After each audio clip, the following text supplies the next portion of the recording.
So I think it's fair to say that 2024 sucked, right? Yeah, a couple good things happened, I guess, but as a species, the year was a massive L. Frankly, I can't think of a better time to temporarily retreat into the comforts of classic film. Fortunately, Eyebrow cinema tradition has my back, as it's once again time for a year-end best movies list. No, not a list of the best movies of 2024, but a list of the top 10 best movies I watched for the first time in 2024. Self-indulgent? Absolutely. But will it also lead you to some cool movie recommendations you wouldn't have seen otherwise? Maybe. I don't know you. Maybe you've seen everything in this list already. Only one way to find out, though. Let's get started.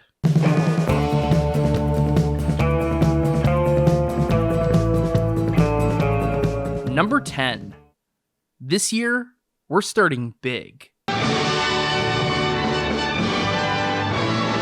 Before Ben-Hur, William Wyler applied widescreen epic filmmaking to the vast landscapes of the American West in the big country. And the results are simply sumptuous. The film awash in gorgeous frontier imagery and immaculate use of widescreen compositions. True to its title, the people are rendered as small and distant, swallowed in the enormity of this big country. That scenery also bears witness to rousing action in the form of chase scenes, fistfights, and shootouts. Standard Western fare, sure, but elevated to grandiose levels through the sheer visual spectacle. And appropriately, this is a movie about spectacle, the spectacle of masculinity. The plot may concern the feud between the Terrell and Hennessy families, but the core of the film is how men are expected to perform masculinity, their manhood tested through feats of physical dominance over the natural world and over each other. The film doesn't explicitly condemn such masculinity. In fact, it sees a lot of value in male bonding rituals and in the discipline required for physical competence. Yet Wyler also demonstrates how the need for such manhood to be performed publicly is detrimental. It's a rather nuanced interrogation of what it means to be a man, at once admiring yet also cautionary, and those contradictions culminate in an excellent climax, which satisfies narratively, thematically, and is a piece of Hollywood escapism.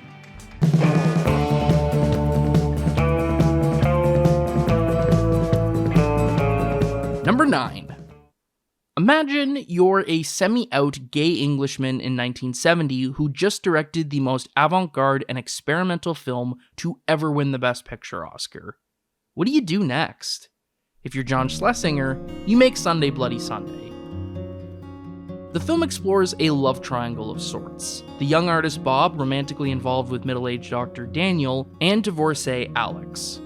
Both Daniel and Alex are aware of each other, and while not exactly thrilled about the open relationship, they go along with it to keep Bob happy. That description likely conjures expectations of melodramatic episodes, of jealousy and confrontation over relationship messiness. But this isn't that kind of movie. Instead, Sunday Bloody Sunday is gentler and sadder, a quiet character study of three people and the way their lives intersect. There is loving intimacy and there is heartbreak, but it's all rendered with understatement. Even when Schlesinger employs fragmentary editing which seamlessly crosses memory, fantasy, and reality, a technique he employed so audaciously with Midnight Cowboy, the execution is restrained. But the film sneaks up on you. Its glimpses of fleeting joys and unspoken disappointments building a sense of discontent for Daniel and Alex, which becomes pervasive and unavoidable. Slowly, and then suddenly, this seemingly modest and minor key film becomes an enormously powerful portrait of adulthood loneliness. Like his characters, Schlesinger faces this loneliness with a degree of maturity and composure, but that doesn't make it hurt any less. Those complex feelings are perfectly conveyed in the film's ending, a direct address from Daniel to the audience that I still haven't shaken.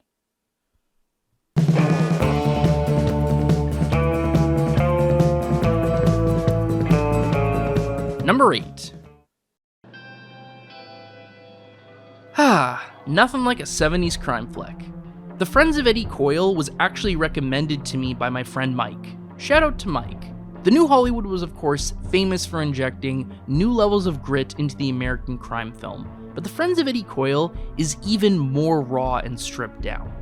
There's no coolness, glamour, or sex appeal in Eddie's life. If any of those qualities ever applied to him, and that seems doubtful, a lifetime as a low-rent hood has whittled them away. Eddie squeezed down into a quiet, pitiable desperation. His job running guns to a bank robbery crew earns him enough to get by, but the looming threat of prison has forced compliance with the federal government, Eddie hoping if he gives enough information, his sentence will be commuted. But it quickly becomes apparent to the audience, if not Eddie himself, that the game is rigged, and nothing Eddie offers will save him. So pitiful and worthless are the rewards from Eddie's life of crime that he can't even sell outright. That Eddie is played by Robert Mitchum, an actor with a long legacy in classic film noir, invites us to see the film as a bit of a metatextual exercise, commenting on the noir and crime film's transition into middle-aged weariness. Indeed, even the heist sequences here play out more in dry, clinical observation than visceral excitement. I wouldn't have expected Peter Yates, the man who crafted the blood-pumping chase in Bullet, the ideal choice for this kind of moody and glum story, but lo and behold, he knocks it out of the park. Those final 15 minutes or so especially are just gutting in how casually cruel they are.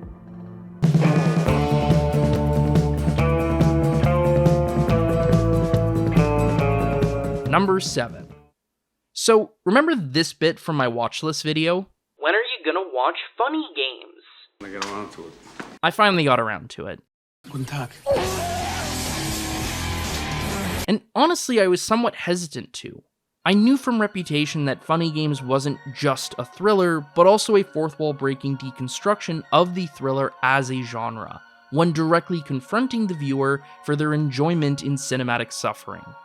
Given Mikhail Haneke's own comments about disliking violence in movies, I was weary that Funny Games would be this stern lecture, chastising me for enjoying pretend violence, and that sounded really tedious. Well, I owed Haneke a bit more faith, because this film is a lot smarter and more complex than that. Funny Games is less a chastisement of audiences who enjoy violent movies than it is a commentary on the dual identification thrillers foster, wherein we both vicariously identify with the horror of the victims and the perverse thrill of the perpetrators. And a big part of what makes that commentary so compelling is how effective Funny Games is as a thriller. Haneke may not like the genre he's deconstructing, but he knows what makes it work. From the seemingly unassuming introduction to the film's villains, through the prolonged torture of the Schober family, the film continuously ramps up a feeling of dread and disgust. That the villains occasionally point out how they're merely following the thriller playbook doesn't make the horrors they inflict any less chilling. And isn't that in and of itself a fascinating point? That even knowing this is just a movie following genre conventions fails to dull the discomfort it creates. Thoughtful stuff. Now I just gotta see Funny Games remake. I got around to it.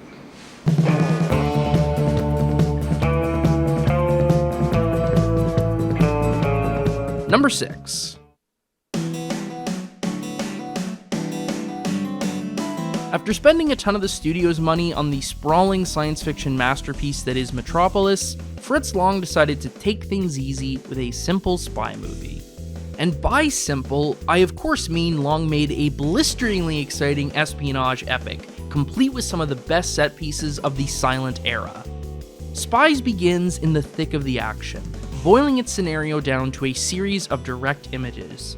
Confidentiality, communication, assassination, chaos, and the criminal mastermind behind everything. It is an introduction that is at once disorienting and clarifying, throwing the viewer into a complex spy plotline with immediate questions: who is this man, what documents have been stolen, while also establishing exactly what kind of film Spies is. Namely, a propulsively exciting action thriller centered on a modern nation brought down by a criminal mastermind.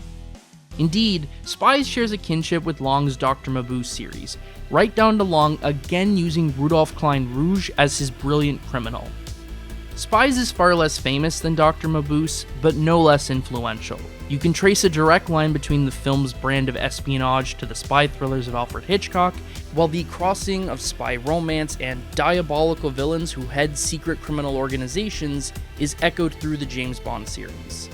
That influence is fun to see, and the film is more generally engrossing, a nearly overwhelming web of secrets and treachery, anchored by the enemies-turned-lovers plotline of the main characters and exploding in a series of astonishing set pieces. The film's ingredients are pure pulp, but Fritz is such a master chef that he turns them into a 5-star meal all the same.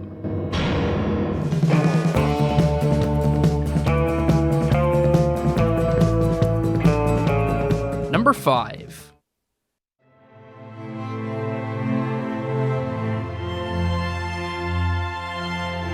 Breaking the Waves was my introduction to the pre-Antichrist works of Lars von Trier, and if it's any indication, boy howdy do I have some sad movies ahead of me. The film is essentially a love story, but one loaded with tension, unease, and eventually tragedy. At first, the tension is a question of suspicion. Jan is an outsider to this community after all, and Bess has also clearly suffered from a history of mental illness which has left her very vulnerable. Are Jan's intentions pure? Is he going to hurt Bess? Even if he is sincere, is Bess's shaky mental health going to lead to heartbreak? Aiding this unease is the film's visual style, the cinematography favoring handheld close-ups and minor shake, while the cutting breaks scenes up into fragments. But just as it starts to become clear that Jan really does love Bess, and we fall in love with these characters, tragedy strikes. And I honestly don't want to say too much more about the story because it's really worth discovering for yourself. What I will say is what follows is a profoundly affecting rumination on faith and devotion, as Bess pledges herself to help her husband even as it brings her to extremely self-destructive ends. Von Trier is critical of much here, of faith, of repressive communities, of social stigma. But he also doesn't point to a single cause to account for the film's hardships. It can be a tough watch, but Emily Watson is so compelling as Bess that she carries the film through every painful step. And for all Von Trier's reputation as an edgelord, there's so much love here for Bess, and Jan for that matter. Also, while I couldn't segue to this very cleanly, the chapter headings by Per Kirkeby which structure the film are very beautiful. Also, last minute editor's note, please don't let the low quality footage used in this section misdirect you. I had to use an old DVD transfer for reliable clips, but there are much more beautiful restorations out there. Trust me, this is a very good looking movie.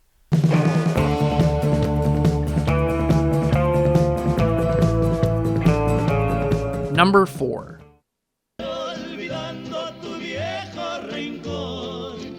Lone Star is another recommendation, this time from my friend Michael. No, not the guy who recommended me The Friends of Eddie Coyle, that was Mike. This is from Michael. Shout out to Michael. The film's plot kicks off when small-town Texas Sheriff Sam Deeds discovers the remains of Charlie Wade, the bigoted and much-hated former sheriff who disappeared in the 50s. Unearthing these bones also means unearthing the circumstances of Wade's disappearance, and indeed unearthing the foundations on which the town of Frontera has been built upon since, especially given the sheriff who replaced Wade was a widely beloved figure in the town. And not just a widely beloved figure, also Sam's father. The investigation into Wade's death is a rewarding thread which weaves a ton of fascinating character motivations, but the film is ultimately less concerned with any murder mystery than it is how the investigation sparks the links between the film's wide ensemble cast. I quickly found myself caring less and less about what happened to Charlie 40 years ago than how his disappearance has shaped the character relationships in the present. Those relationships are themselves contextualized by the racial and ethnic divisions of a small Texas border town.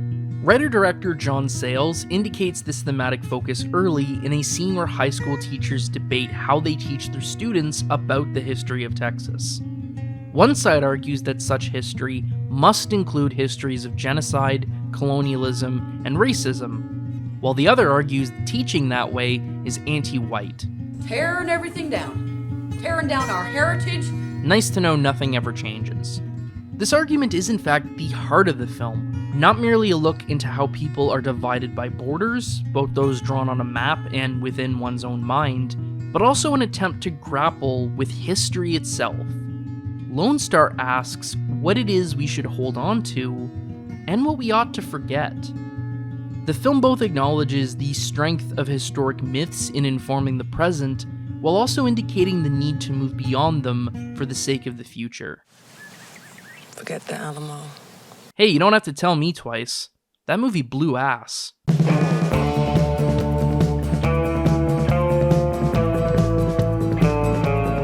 Number 3. So this year I've been on a bit of an Ozu kick. I had first been exposed to Yasujiro Ozu when I was a teenager and didn't really appreciate the work. But this year I watched again with fresh eyes, and I've started to really get it. That included a frankly revelatory rewatch of Tokyo Story. But when it comes to first-time watches, my favorite was the flavor of green tea over rice.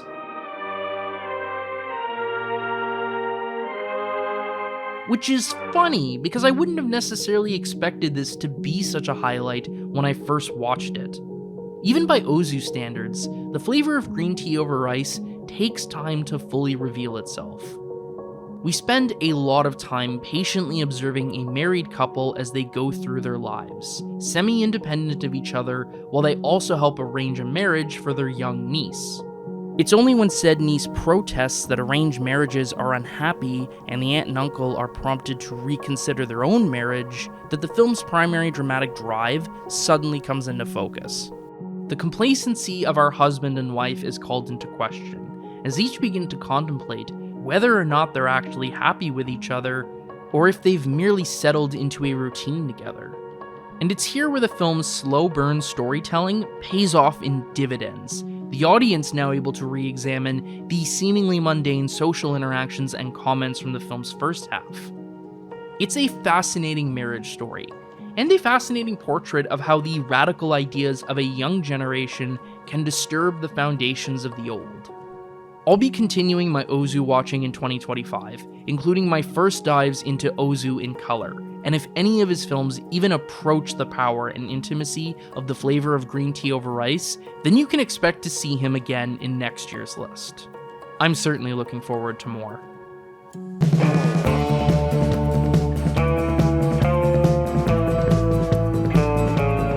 Number 2.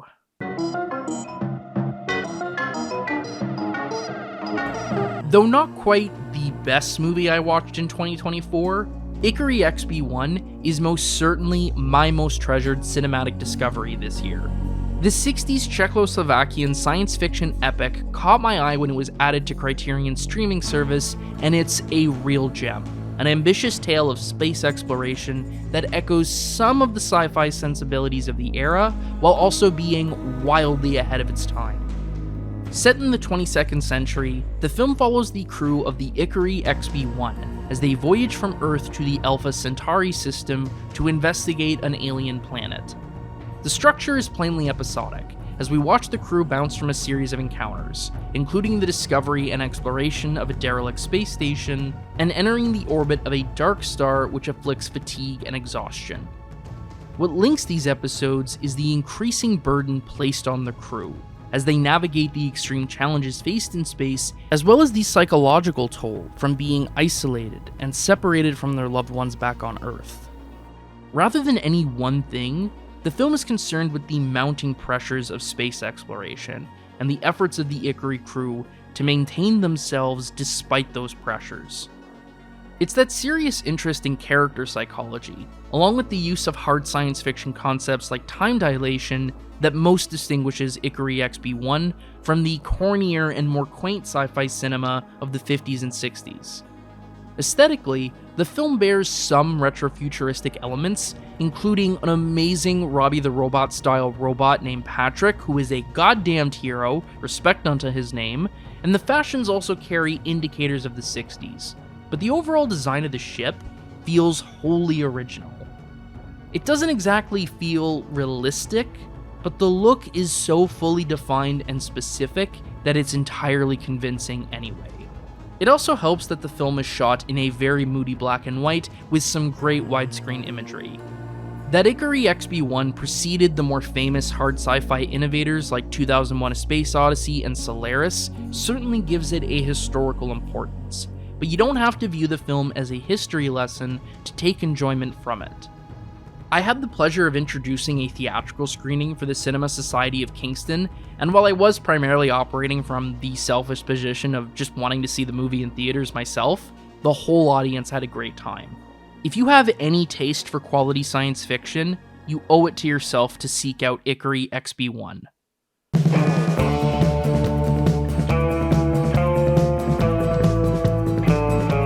Number 1. A man enters a woman's apartment. The woman asks, "How are you going to kill me this time?" The man says he's going to cut her throat. They get in bed together, and before long the man does indeed cut the woman's throat and she falls over dead. The man gets up, washes her blood off of him in the shower, makes a point to touch several objects in the room with his bare hands, while covering his hands with cloth to touch others, deliberately leaves threads from his tie in the hands of the victim, and calls the police to anonymously report a murder. The man then heads to work. And where does this man work, you may ask? Oh, only for the police department as senior detective in the homicide division, immediately responsible for investigating his own crime. So begins the best movie I watched in 2024, Investigation of a Citizen Above Suspicion. The film was actually recommended to me by my friend Michael. No, not the Michael who recommended me Lone Star, nor the Mike that recommended me The Friends of Eddie Coyle. That's just the way my friends group has shaken out, I guess. Shout out to Michael. In fact, shout out to all Michaels. Anyway, as its opening suggests, Investigation is a perverse look into police violence and corruption, told through an especially satirical lens. As the film unfolds, we come to realize the inspector's killing was principally motivated by the belief that, as a police officer, he is essentially above the law. He can kill with impunity because the authority he commands as a cop means he will never be pursued, even as he increasingly steers his colleagues towards his own guilt. It does not matter, because he is a citizen above suspicion. On paper, this character primarily exists for making a political critique of the unchecked power of the police, and he serves that function well, but actor Gian Maria Volonté still finds complexity in that caricature. Though the behavior is heightened and extreme, Volonté commits to the role so fully that such extremities feel like genuine expressions of a real person rather than just a conduit for a political message. In turn, the film is as insightful as a character study of a man who truly does believe in the authority of the police as it is a critique of that authority, and it makes both aspects richer. The inspector's casual conflation of bank robbery and political activism as equally immoral because they oppose the order of the state is all the more unnerving because we sense he really does believe it, and that those convictions are found in the real world. The film pretty much checks every box of a top-notch piece of cinema. Great story? Check. Watching the inspector flaunt his guilt while evading any punishment is both thrilling and morbidly funny. Thematic depth? Check. The film's scathing portrait of policing has lost none of its bite. Great acting? Check. Volanté's performance is what holds the film together. Stylish? Big check. Director Elio Petri shoots the film with a slightly warped slickness that makes fantastic use of a mobile camera. Ennio Morricone score?